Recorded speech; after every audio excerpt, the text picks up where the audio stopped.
Breaking news, you're not ugly, you just take crusty pictures.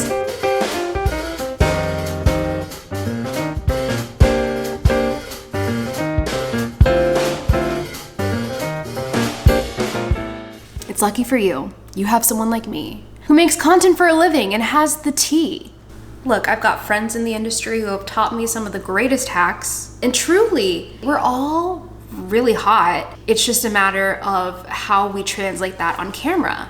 So let's break it down to a few tips that I think are going to take your pictures to the next level. Your friends are gonna be like, what happened? You snapped in 2022. I need to know. you're gonna be like, here's Bria's video, you're welcome. Anyways, I decided to do this because I don't take pictures nearly as much, but it's still a question that I get all the time, oddly enough. And I remember, I have to think back to the early days. I remember how frustrating it was for me to try to get good pictures, and my self-esteem really plummeted because I was like, man, I'm just ugly. But then I was like, wait, no, that's just not my angle. And everyone has their angles. Everyone has to figure out the basics of taking pictures, especially with your phones. So to this day, I always think some of these tips, like, everyone knows them. And I have to remember back to my early days in social media when these tips were not obvious to me and I had to really work to figure it out. And I figured it out through trial and error, and also some of my friends in the industry who were like, listen girl, let me help you. So shout out. Look, I'm a working mother, so this is Bubby Schnubby, and he's here to help as well. All right, so let's start with the basics. Let's break it down into the most simple, small things you can do to enhance your pictures. Now, I shoot most of my pictures on an iPhone, probably all my pictures on an iPhone. So most of my tips are going to be speaking towards iPhones. I have no idea how Androids work. So if you have an Android and these features also work for you, let me know in the comments, but that is what I'm speaking to. So one easy way to clean up your pictures and make them look a lot nicer is to simply use the grid feature.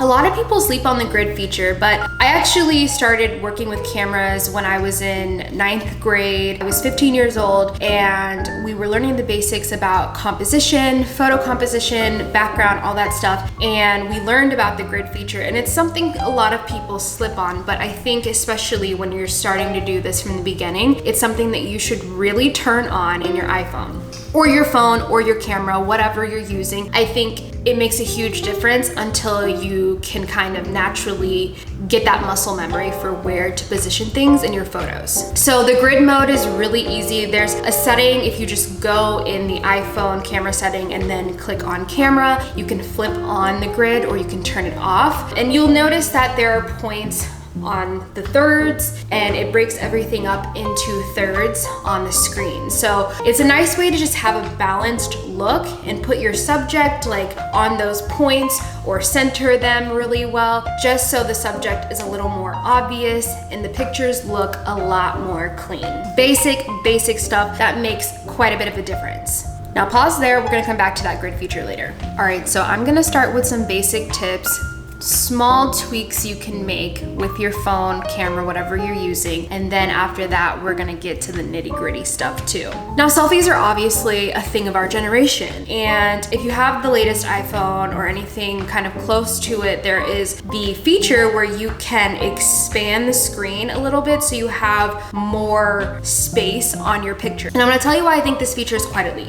So if you just open up your camera and you go into selfie mode, it automatically crops you in. Now there's nothing wrong with that look, but I don't find that angle to be very flattering. I would suggest, and this might be one of the only opinions I have in this video, but I would suggest you hit the little expand button. There's 2 arrows going out. Hit that button and you're gonna notice that you get a little bit smaller and everything else kind of expands outward and you have more of a background showing. Now the reason I like this is because I find that to be a little bit more flattering than the cropped look that is automatically there. Another reason I like that feature is because you can always, in the editing process, crop your pictures in a little bit more, but if you start way too cropped in, you're not gonna have many options in terms of how to edit or how to adjust the photo to your liking. So give yourself a little more room, and then in the editing process, you can go in Lightroom or whatever, and you can crop it in if that's what you want to do later. Now let's get to some basics in terms of rules. I just want you guys to promise me, and I want your parents to promise me, and anyone over the age of 30, I want you to make me this promise, that you are not gonna take pictures shooting directly into a window. We're never gonna do that again, okay? And I want to explain the reasons why, because pretty much anytime I hand my phone to an adult, like I am an adult, but I mean like our parents, our Facebook generation, when I hand my phone to someone like in that era, they don't give a shit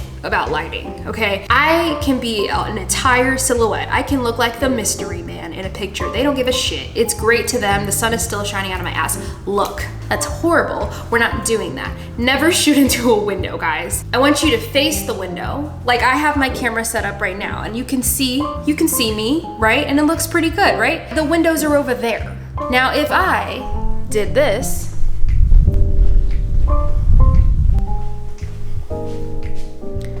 now, if I shot into a window, it's pretty clear that there is a difference in the lighting. I'm not as lit. The background is very, very bright, and that's just not flattering on the eye. We want the background to be less distracting, and we want the subject to stand out. So we want to use the light to our advantage, and just by even moving that much, you see the difference already. Use the light to your advantage. Don't resist it. Don't fight it. You're not gonna win, okay? The light's gonna win. Another rule that I like to use is the background rule, and that is simply that you don't use incredibly busy backgrounds in your photos. And this kind of goes into what I just said with the subject not really standing out as much. And when I say subject, you guys, the subject is whatever you're taking a picture of, whether that's you, your dog, a can of coffee, whatever. The subject needs to be obvious in the photo. So if you're choosing a very, very busy background, it's just distracting and your eye doesn't automatically go to the subject. And by the way, that doesn't mean the pictures are bad. It's just a better technique to use to make your photos better. Doesn't mean your photos are horrible, but if you want to enhance them, be mindful of your background. I'm gonna use an example from our honeymoon. So obviously, like, we weren't in Instagram mode on our honeymoon. We were just documenting memories as they happened. So there's this picture of me from Hawaii, and I mean, it's still a great picture and I have it for the memories, but if you look at the background, it is so busy. There's a lot going on, and honestly, when you first glance at the picture, I'm not the most interesting part of it. It's just distracting. Now, in comparison, here's a picture where I intentionally found a background that was not distracting because I wanted to show off my outfit. I wanted to show off how cute I felt that day. So I went for something that would make me stand out and the background not as much of a distraction. Alternatively, don't think you have to pick the most boring and bland background. There is another technique you can use. Say you do have a lot going on. I'm gonna use this other picture as an example from Hawaii, where it was a beautiful sunset. It was in front of the ocean and the water. This picture is one of my favorite pictures. It's beautiful, and I'm still a subject. I'm still standing out in the photo, and the background is still doing its thing too, but we're not contradicting each other. And the difference is that if you do have a background that has a story to tell and some interesting things going on, what you want to be mindful of is that you are not standing too close to the background. So obviously in this picture, I have a lot of space between the sky and the beautiful scenery in the background. I'm not right up on this very distracting background. So they complement each other really well. And then I take that and I do my work in the editing process and make it pop in the areas that it needs to pop and kind of bring myself out a little bit more. But that's an example of how you still can have an interesting background, but it doesn't have to be a busy, distracting background that contradicts the subject. So I just mentioned how I also use an editing process to enhance the subject, make myself stand out a little bit more, make the background a little less distracting. So let's say you need a little help in the editing process. Whether that's to fix the background or whether that's just to enhance the lighting and the colors in your picture, I pretty much always do a little bit of natural editing if I'm gonna post something to social media. Like, I just do that regardless. I use Lightroom to do that process, and I actually use presets, so I don't have to manually do it every time and change each little detail. I just copy paste my preset and it automatically changes the picture and enhances it. And then from there, I might need to make a few tweaks. Other than that, it probably takes me 30 seconds to edit an entire picture or several. So the presets I use, I created, and I actually have a preset pack. I did a whole video on that last year, so I'll link that video down below for you, or I'll put something here that you can click on. But you can check that video out if you want to see how I edit my pictures. And I do a super natural edit. If you get my preset pack, I do have a few presets that are a little more dramatic, but my most popular ones that people really love are the natural ones that really focus on enhancing the lighting. Now let's get into shooting. So one compliment that I am pretty proud of is that a lot of people say I am a posing queen. And I think one of the first things people struggle with when starting to take pictures is it's hard to pose and feel comfortable, especially if you're in public. And I get it. Look, just because I pose well does not mean I don't get it. I definitely have my days where I'm not feeling it. Okay, so here's my little secret that I use for posing. I get in position once we find our location, and my secret is that I just keep moving. Keep moving. Now there's some fine print to this that I'm gonna get to in a second, so stay with me, but you're gonna keep moving and you're gonna keep doing every kind of pose. And it doesn't have to be generic cheerleader. It doesn't have to be that. Literally my posing is just I'm continually moving. And when you keep moving, there's a few things that happen. You give yourself more options. You give yourself more options to find that flattering angle. You give yourself that option to find the picture, because let me tell you, something influencers and creators aren't gonna brag about is how many pictures it takes to get one. It takes 1 million. So don't think that you taking 3 pictures is going to be enough. It's not, unless you are just, I don't even know if Tyra could do it. I don't. You're gonna have to give yourself more options, and that is okay. That is very normal. All of my friends in this industry do the exact same thing, seriously. And sometimes we don't even get it. After 1 million shots, we're still like, that was not it. And sometimes you have to reshoot. But you guys, if you're not creators and you're doing this for fun, you don't have to take it that serious. You'll probably get one if you just give yourself more options. So keep moving and just let yourself move around. Honestly, it looks weird in person, but that's not what this is about. Who cares? Do you want to take fire pictures or not? Now, the part 2 to keep moving is to also shutter. You're going to shutter. You're not going to do the 1, 2, 3, 1, 2. No, because if you're gonna shoot that slow, I've already done 50 poses in between that. I need you to keep up. I need you to shutter just as fast as I'm posing. And you gotta get used to that, because you're gonna have so many options when you shutter and keep moving with your poses. That is literally my secret to finding the shots. And normally when I do that, I have multiple options that I like, not just one. So, shutter and keep posing. Now, if you're like, Brianna, the posing thing, like, I don't know about that. I can't do that. okay, you can, but don't worry, bestie. I already made a video about posing. It's one of my best performing videos. I'll link that in the description for you as well, and I'll add a little clicky thing here for you to watch that video. Posing one-on-one, I literally give so many options and examples of poses that you can start with if you have absolutely no idea what to do with your body and your hands. Mama's got you.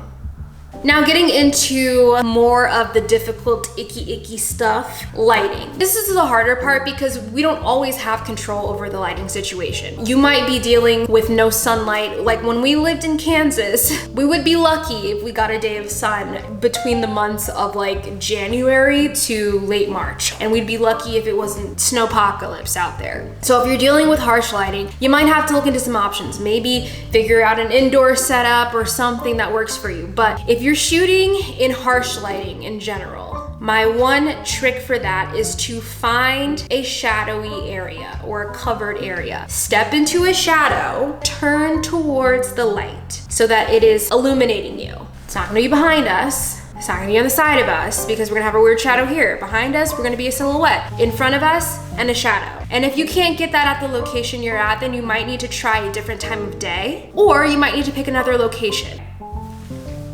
Another thing you can do If the lighting is harsh, you can toggle with the exposure on your phone. So you tap the screen on iPhone and it's gonna pull up a little exposure box. You can bring that down, you can bring that up. I have never in my life found it necessary to bring it up because it pulls it up in a very unflattering way usually. But what you can do is bring the exposure down enough, and then in your editing process, you can then adjust the lighting and pull it up in Lightroom. I have one specific preset called Expose Them, where it is for those kinds of situations where your lighting is super, super low and you need a little bit of help adjusting it in the editing process. That is included in the preset pack if you end up getting it. It has literally saved my pictures so many times, like truly, it has saved my pictures. And then if that exposure thing doesn't work, you're gonna have to do a little more in the shooting process. So you gotta play these games, you gotta be willing to do some trial and error, but then that's when we go into the shadowy area. Now,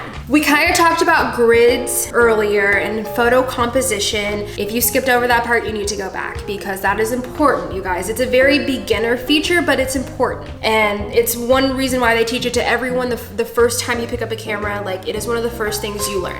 When you are taking pictures on your phone, the image looks so much better, you guys, if you, as the subject, have more headspace. So if you go to my Instagram page and you look at my pictures right now that are on my feed, not my reels, not stuff like that, look at the pictures, you will notice a trend that I have where I leave headspace. One, because on Instagram, it looks really clean as a grid when you don't have, you know, your head at the very top of the square on Instagram. But just as a photo composition as a whole, the picture is a lot more flattering when the subject is not filling up the entire box. It just isn't a flattering angle and it's kind of weird looking in my opinion. And this is specifically for iPhone shots. I can't speak to cameras. I can't speak to anything else when it comes to like this specific tip. But if you're shooting on your phone, leave some headspace, especially if you're gonna post it on social media. It'll look so much better and cleaner, and it's very, very flattering on most people. So try that out. The rule AJ and I use for the headspace is the thirds rule. So we do 2/3 of the picture should be me, the subject, and 1/3 should be the headspace. So that's why I go back to the grid, because you can kind of figure that out if you use the grid feature, and you'll have more pictures that have that beautiful composition and look a lot cleaner. So y'all, I swear taking pictures is not as overwhelming as you guys think. Just tweak these few things, start there, and seriously, you're gonna notice a difference in how much better your photos are looking. And like I said, if you need any help with posing, be sure to watch my posing one-on-one video, which I've linked in the description. And also, if you need help with the editing process, I have another video on that, and I have a preset pack that might help make it easy for you in a few clicks. If you found this helpful, be sure to subscribe and let me know down in the comments what tip works for you. Otherwise, I'll see you guys next week.